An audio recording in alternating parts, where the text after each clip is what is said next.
નમસ્કાર, હું છું ડોક્ટર વિશાલ મકવાણા. ફરી સ્વાગત છે ફિઝિકલ એજ્યુકેશન વિડિયો ચેનલની અંદર. આપ સૌને ખ્યાલ છે કે પ્રાથમિક સારવારની ચર્ચા ચાલી રહી છે. ટાટ એક્ઝામની તૈયારી કરતા હોય એના માટે આ વિડીયો છે એ ખૂબ જ લાભદાયક છે. અને એસએટી સ્પોટ એપ્ટિટ્યૂડ ટેસ્ટ એક્ઝામની તૈયારી કરતા હોય એના માટે પણ આ વિડીયો છે એ ખૂબ જ લાભકારી છે. તો ચાલુ કરીએ આજના વિડીયોની અંદર. વિડીયો ગમે તો લાઈક જરૂર કરી દેજો. ચેનલમાં નવા હોય તો સબસ્ક્રાઇબ જરૂર કરી દેજો. ચાલો, તો આજે પણ પ્રાથમિક સારવારના જ્ઞાનની કસોટી છે ને આપણે જોવાના છીએ. એની સાથે સાથે કેટલીક આપણે ચર્ચા પણ સાથે સાથે કરતા ચાલીશું. તો તાત્કાલિક પ્રાથમિક સારવાર રક્તસ્રાવ અને ફ્રેક્ચર થાય છે તો એની અંદર શું છે? તો રક્તસ્રાવ થાય છે, બ્લીડિંગ થાય છે, તો દબાણ આપો અને ઊંચો રાખો. ક્યાં? રક્તસ્રાવ ઉપર દબાણ આપવાનું છે. ઊંચો ક્યાંથી રાખવાનો છે? તો કે હૃદયથી ઊંચો રાખો. ઈજાગ્રસ્ત ભાગને હૃદય કરતા ઊંચો રાખવો જોઈએ. ગંભીર રક્તસ્રાવ માટે પાટો બાંધો. જો ધમનીમાંથી લોહી વહેતું હોય તો ઘાની સહેજ ઉપર જોરથી પાટો બાંધો. શું કીધું છે? ધમનીમાંથી લોહી વહેતું હોય તો લોહીની સહેજ ઉપર પાટો બાંધવાનો. જો અહીંયા તમને દેખાતું છે પાટો બાંધવાનો, કારણ કે ધમની છે આપણા શરીરની અંદર બે રક્તવાહિનીઓ હોય છે, ધમની અને શિરા. જો ધમનીમાંથી વહેતું હોય છે તો ધમની છે એ આપણા શરીરને શુદ્ધ લોહી છે એ આપણા શરીરને પહોંચાડે છે, હૃદયમાંથી શુદ્ધ લોહી લાવે છે અને સંપૂર્ણ શરીરની અંદર પહોંચાડે છે. શિરા છે એ અશુદ્ધ લોહી છે એ હૃદય સુધી લઈ જાય છે. આ કામ એનું છે. એટલે ધમનીમાંથી જો ધમનીની અંદર ઘા આવશે તો રક્ત છે એ ફુવારા સાથે નીકળશે, ઝડપી નીકળશે. એટલા માટે ધમની છે એ હૃદય તરફથી આવતું હોય છે. એટલે જે ઘા લાગ્યો છે એની હૃદય તરફની બાજુએ, એટલે અહીંયા ઘા લાગ્યો છે તો આ હૃદય સૌથી નજીક ભાગ, એટલે એ બાજુ પાટો બાંધી અને રક્ત છે ત્યાંથી ઘા તરફ આવતું અટકાવવાનું હોય છે. તો આ એક પ્રાથમિક સારવાર છે. નાકમાંથી લોહી નીકળે છે તો શું કરવું છે? દર્દીને બેસાડી માથું પાછળની બાજુ નમાવો. ક્યાં નમાવો? પાછળની બાજુ નમાવો અને નાક ઉપર ઠંડુ પોતું મૂકવાનું. નાક છે એની ઉપર ઠંડુ પોતું મૂકવાનું છે. હાડકાની ઈજા થઈ છે, ફ્રેક્ચર થયું છે, એ ઈજાગ્રસ્ત ભાગને સ્થિર રાખો. તૂટેલા હાડકા ભાગને બિલકુલ હલાવવાનો પ્રયાસ કરશો નહીં. સ્પ્લિન્ટનો ઉપયોગ કરો. સ્પ્લિન્ટ એટલે જો આવી પાટો હોય એનો ઉપયોગ કરવો છો. ખપાટો જેને કહેવાય છે, ખપાટ અથવા પાટિયા. આ પાટિયાનો પૂંઠાનો પણ ઉપયોગ કરી શકો. પૂંઠા લાકડાની પડદી કે પાટિયાનો ટેકો આપીને હળવો પાટો બાંધી શકાય છે. તાત્કાલિક તબીબી સહાય લો. દર્દીને વધુ હલનચલન કરવા વગર તરત હોસ્પિટલ સુધી ખસેડવાનો છે.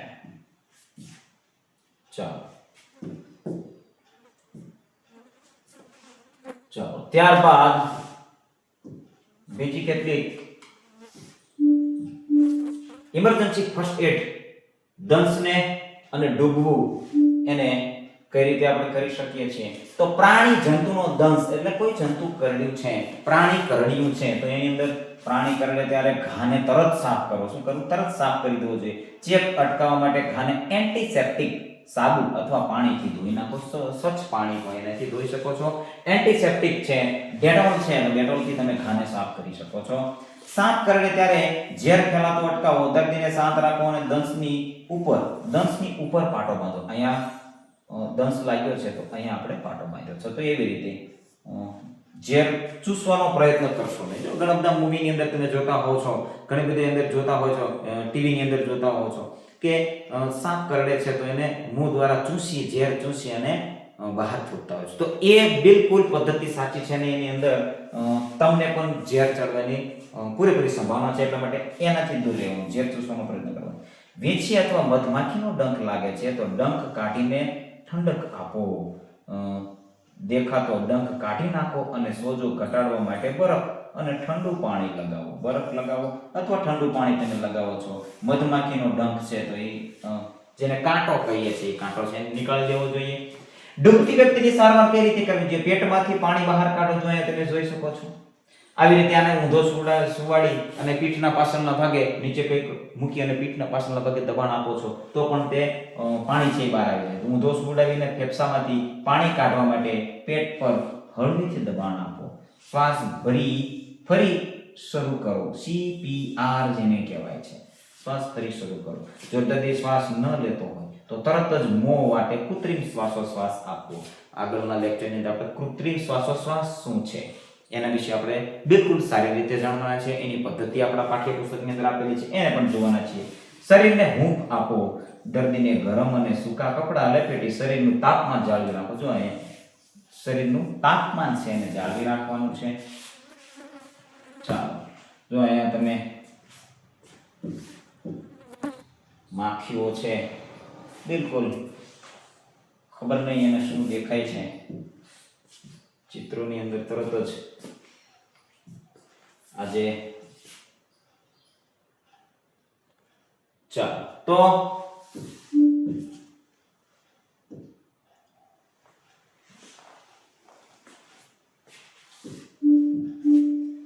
જીવન બચાવો. બેહોશી અને હાર્ટ એટેક માટેની કટોકટી માર્ગદર્શિકા છે. તો બેહોશી છે તો એની અંદર કઈ રીતે પ્રાથમિક સારવાર, દર્દીને શ્વાસ લેવામાં મદદ કરો, દર્દીના કપડા ઢીલા કરો અને આસપાસ ભીડ ભેગી થવા દેવાની નથી. શરીરની સ્થિતિ ગોઠવો. જો ચહેરો ફીકો હોય તો પગ ઊંચા રાખો. જો ચહેરો લાલ હોય તો માથું ઊંચું રાખો. ચલો બે પદ્ધતિઓ આપી છે શરીરની સ્થિતિને કઈ રીતે ગોઠવવાની છે. જો ચહેરો ફીકો દેખાય છે તો પગને ઊંચા કરવાના છે, અને જો ચહેરો લાલ દેખાય છે તો માથું છે એનો ભાગ ઊંચો કરવાનો છે. કંઈ પણ ખવડાવવા પીવડાવવાનો પ્રયત્ન કરવાનો નથી. ગુંગળામણનું જોખમ ટાળવા માટે મોં વાટે કશું જ આપશો નહીં. કંઈ પણ મોં વાટે આપવાનું નથી. ત્યારબાદ હૃદય રોગનો હુમલો થયો હોય, હાર્ટ એટેક આવ્યો હોય, લક્ષણોને ઓળખવાના છે. છાતીમાં અસહ્ય દુખાવો, પરસેવો વળવો, ગભરામણ થવી, તો આ હાર્ટ એટેકના લક્ષણો છે.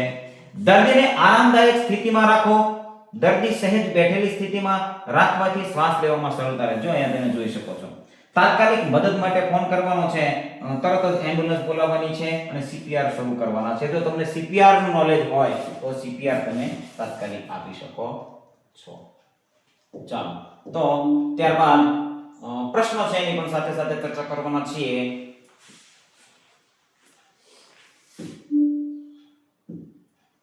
રક્તસ્રાવના મુખ્ય કેટલા પ્રકારો છે? 1 2 3 4. રક્તસ્રાવના મુખ્ય બે પ્રકાર છે, આંતરિક અને બાહ્ય. બે પ્રકાર છે. કેટલા પ્રકાર છે? આંતરિક અને બાહ્ય એમ બે પ્રકારના છે.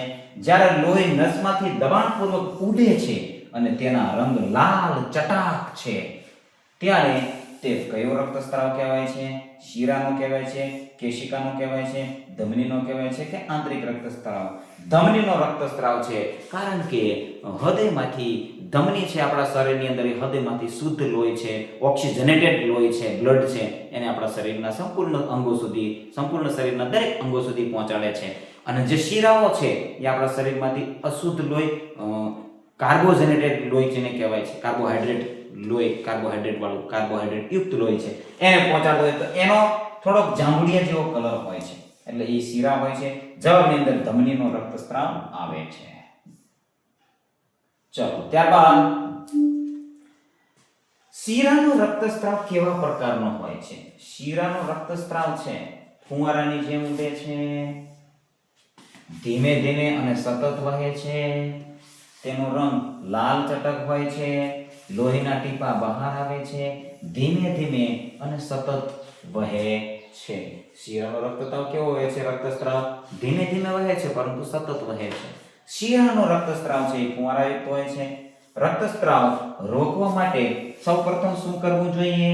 રક્તસ્રાવને રોકવા માટે ઘા પર પાવડર નાખવો, ના, ઘા પર દબાણ આપવું, દર્દીને દોડાવવો, ઘાનો ખુલ્લો રાખવો, ઘા પર દબાણ આપવું, ઘા પર દબાણ આપી દેવું, જે પણ જગ્યાએ ઘા છે એની અંદર દબાણ આપી દેવું, જેથી કરી વધારે લોહી છે એ વહે નહીં, રક્ત છે એ વહે નહીં. ત્યારબાદ જો પાંચમો પ્રશ્ન છે, જો હાથમાં રક્તસ્રાવ થતો હોય તો અંગને કઈ સ્થિતિમાં રાખવું જોઈએ? હૃદયની સપાટીથી નીચે, હૃદયની સપાટીથી ઊંચે, હૃદયની સપાટીથી ઊંચે રાખવું જોઈએ. હમણાં પણ આપણે ઇમેજની અંદર જોયું છે, હૃદયની સપાટીથી ઊંચે રાખવું જોઈએ.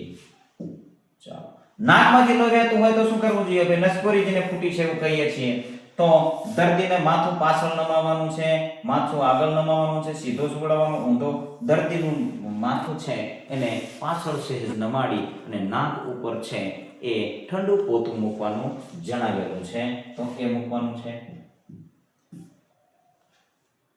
ચાલો ત્યારબાદ 7મો પ્રશ્ન છે કે હાડકું ભાંગવાને વૈજ્ઞાનિક ભાષામાં શું કહેવાય છે?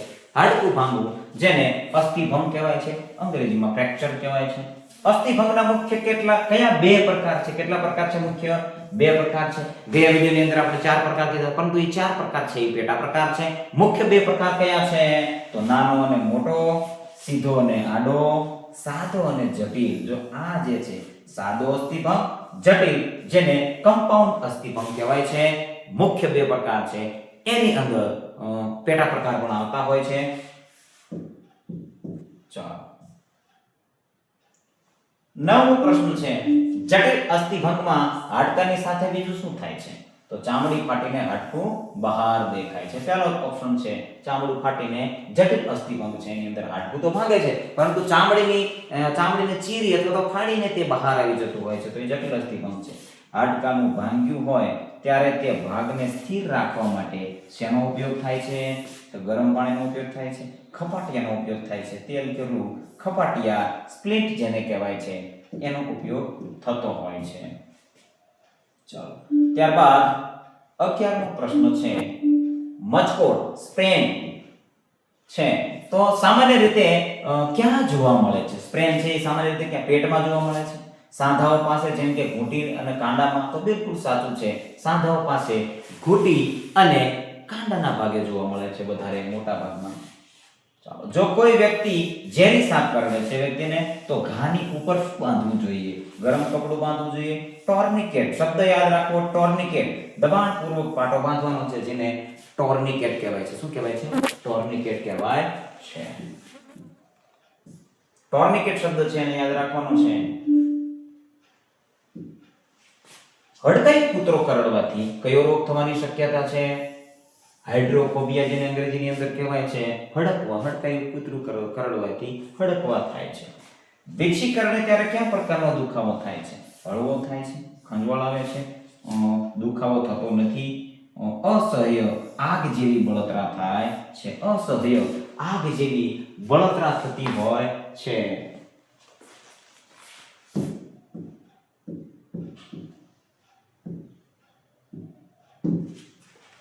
ચાલો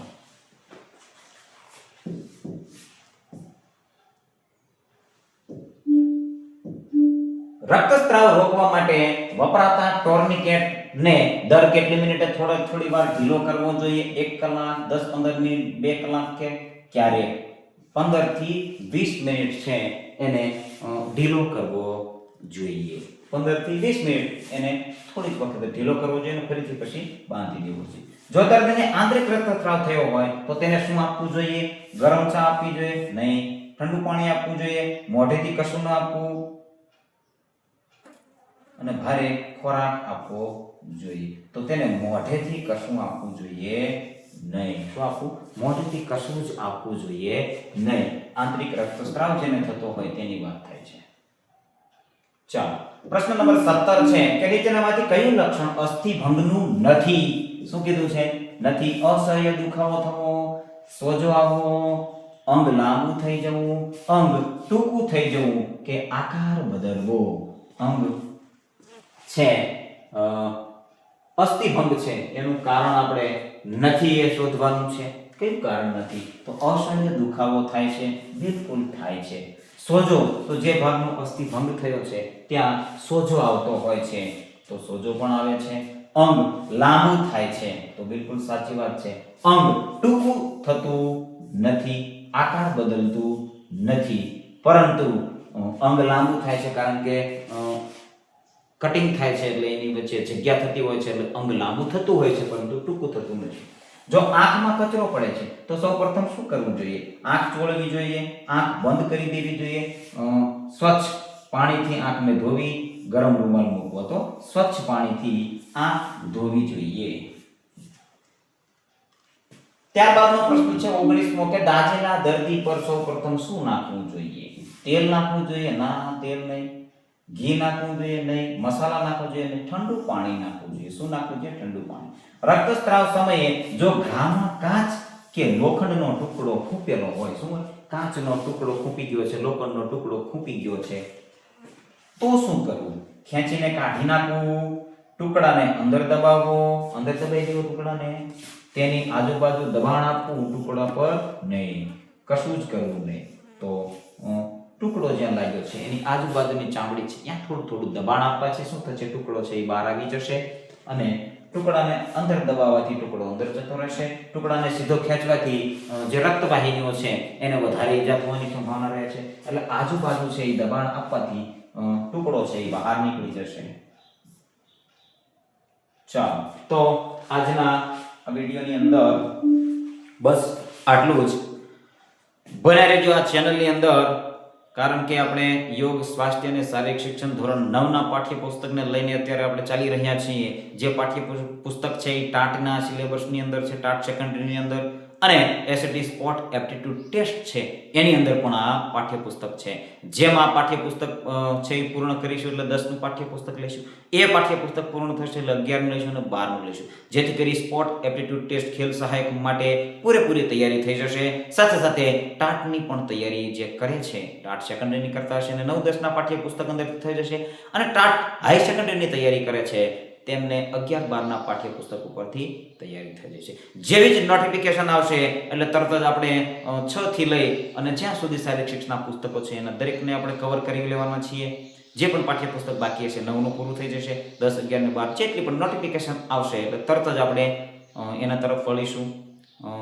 ચાલો, તો આજના વિડીયોની અંદર બસ આટલું જ. વિડીયો ગમે તો લાઈક જરૂર કરી દેજો, ચેનલને સબસ્ક્રાઇબ કરી દેજો. બન્યા રહેજો આ ચેનલની અંદર. ધન્યવાદ.